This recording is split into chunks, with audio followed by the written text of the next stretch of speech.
السلام علیکم سامعین، 21 رجب المرجب ہے، 14 فروری ہے۔ خبر کا عنوان ہے ہاں میں مولانا ارشد مدنی ہوں۔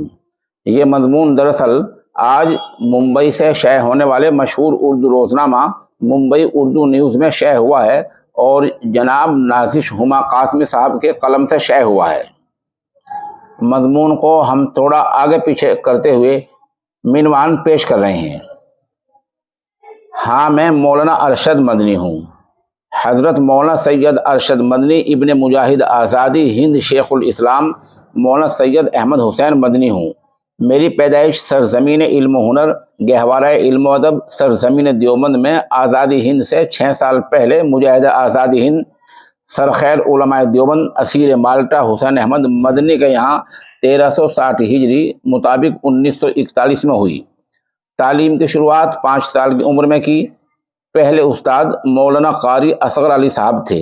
8 سال کی عمر میں قرآن کریم حفظ کر لیا اور آسام کے باسکنڈی میں حضرت والد محترم کو پہلی محراب سنائی۔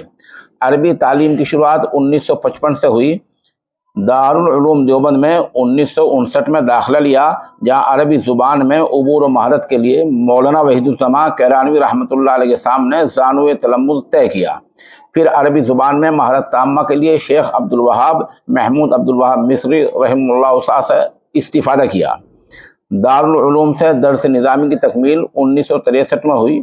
معروف اساتذہ کرام میں مولانا سید فخر الدین مراد آبادی، مولانا اعزاز علی امروہوی، علامہ ابراہیم بلیاوی، مولانا جلیل کیروانی، مولانا اختر حسین دیوبندی علیہم الرحمہ شامل ہیں۔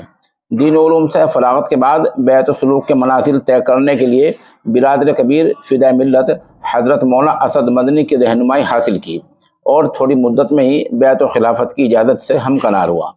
تصوف و سلوک میں مزید پختگی کے لیے مدینہ شریف چلا گیا اور وہاں مسلسل کئی ماہ تک حرم نبوی صلی اللہ علیہ وسلم میں گزار کر روحانیت حاصل کی۔ حصول علم سے فراغت اور سلوک کے منازل طے کرنے کے بعد 1965 میں مدرسہ قاسمیہ گیا بہار سے اپنی تدریسی زندگی کا آغاز کیا اور نونہالان ملت کو علوم نبوی کے چشمہ حکمت و معرفت سے سیراب کرنا شروع کیا۔ 1969 میں فخر المحدثین کے ایما پر جامعہ قاسمیہ شاہی مراد آباد کی منصب تدریس پر فائز ہوا۔ 1982 میں ارکان شورا کی دعوت پر دارالعلوم دیوبند کی مسند تدریس سنبھالی۔ اس وقت سے آج تک 14 برس سے ایشیا کی عظیم اسلامی یونیورسٹی اور مسلمان ہند کے فخر و آبرو دارالعلوم دیوبند میں حدیث شریف کا درس دے رہا ہوں۔ اس درمیان دارالعلوم دیوبند میں نائب ناظم تعلیمات کا عہدہ بھی بحسن خوبی سنبھالا اور دارالعلوم کے تعلیمی و تربیتی میدان میں کارہائے نمایاں انجام دیے۔ 23 مارچ 1982 کو قضیہ دارالعلوم پیش آیا اور یہ ادارہ 2 حصوں میں بٹ گیا۔ 1984 میں جمعیت کی مجلس عاملہ کا رکن بنایا گیا۔ 2006 میں فدائے ملت کے وصال کے بعد صدر منتخب ہوا۔ 2008 میں جمعیت علماء 2 حصوں میں تقسیم ہو گئی۔ ایک گروپ کے صدر قاری عثمان صاحب منصور پوری رحمۃ اللہ علیہ بنائے گئے اور دوسرے کا میں رہا۔ قاری عثمان منصور پوری کے وصال کے بعد بھتیجے محمود مدنی صدر منتخب ہوئے۔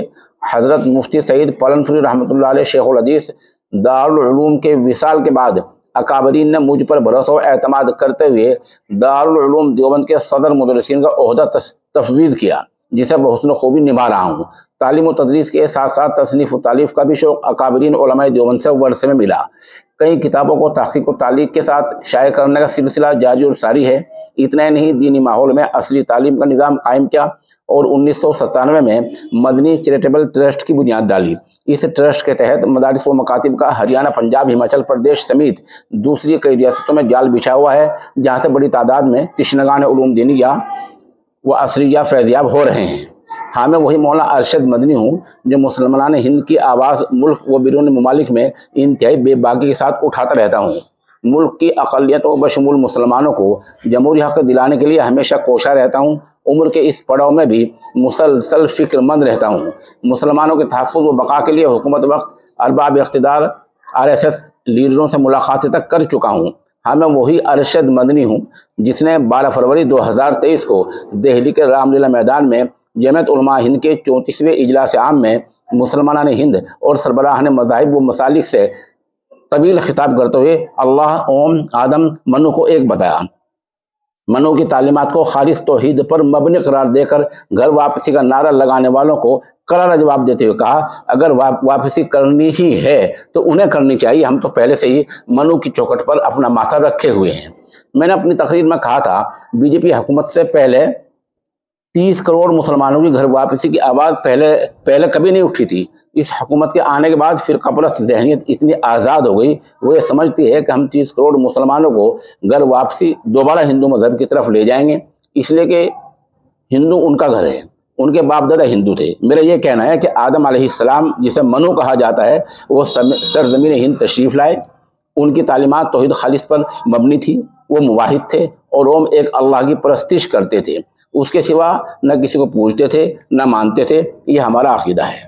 اسلام کوئی نیا دین نہیں ہے، یہ وہی دین ہے جو حضرت آدم علیہ السلام سے شروع ہوتا ہے۔ آدم سے لے کر نبی آخر الزمان محمد صلی اللہ علیہ وسلم تک دین ایک ہی ہے، اور آدم علیہ السلام ہمارے پوروج تھے، آبا و اجداد تھے، ہمارے ہی نہیں بلکہ تمام انسانوں کے منو آدم آبا و اجداد ہیں۔ ہم آدم سے آدمی کہلائے اور جو ہے منو سے منش قرار دیے گئے۔ ہم ایک ہی آدم کی سنتان و اولاد ہیں اور اسی آدم کے توحید خالص پر ایمان رکھتے ہیں، پھر ہمیں گھر واپسی کی ضرورت ہی نہیں ہے۔ میری اس تقریر کے بعد وہیں اسٹیج پر ہی جین دھرم کے مذہبی رہنما نے اعتراض کیا اور غلط زبان استعمال کرتے ہوئے میرے بیان کو بیہودہ قرار دیا اور دعوت مناظرہ دینے لگا۔ میڈیا میں بھی شور شرابہ اور ہنگامہ برپا ہے، کچھ لوگ اس کو غیر ضروری بیان قرار دے رہے ہیں، کچھ کا کہنا ہے کہ سدبھاونا کے اسٹیج سے امن و ایکتا کی بات ہونی چاہیے تھی، کچھ بیان کی حمایت کر رہے ہیں، کچھ مخالفت، اور یہ دونوں سلسلے ابھی بھی جاری ہیں۔ لیکن اتنے بڑے مجمع میں نعرہ مستانہ اور توحید خالص کی دعوت دینے کا مقصد دوسروں کے مذاہب و ادیان کو برا بھلا کہے بغیر دین اسلام کی حقانیت واضح کرنا، گھر واپسی کا نعرہ لگانے والوں کو منو آدم کی تعلیمات سے روشناس کرانا، ملک میں پھیلی انارکی کو دور کرنا، امن و امان کی فضا برقرار رکھنا، غیر ضروری چیزوں میں الجھنے کے بجائے درست سمت میں سوچنے کی راہ فراہم کرنا تھا، اور میں الحمدللہ اپنے مقصد میں 100% کامیاب ہوں۔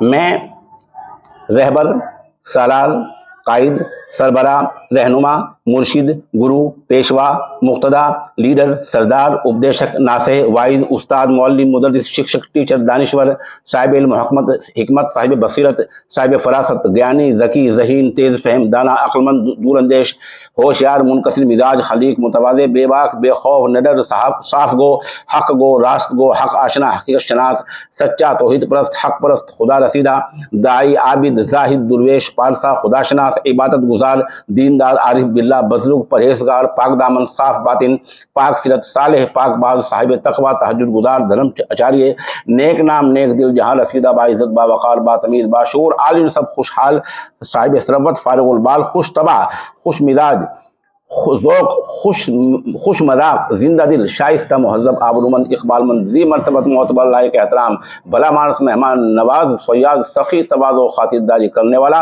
آؤ بھگت کرنے والا، اہل دل، درد مند، محسن، مربی، سرپرست، ولی، ادیب، سخنور، سخنداں، سخن شناس، ماہر زباں، انشا پرداز، مصنف، عالم، فاضل، مفسر، محدث، صدر جمعیت علماء ہند و استاد دارالعلوم دیوبند و صدر المدرسین دارالعلوم دیوبند، امیر الہند حضرت مولانا سید ارشد مدنی ابن مجاہد آزادی ہند، شیخ الاسلام حضرت مولانا سید حسین احمد مدنی ہوں۔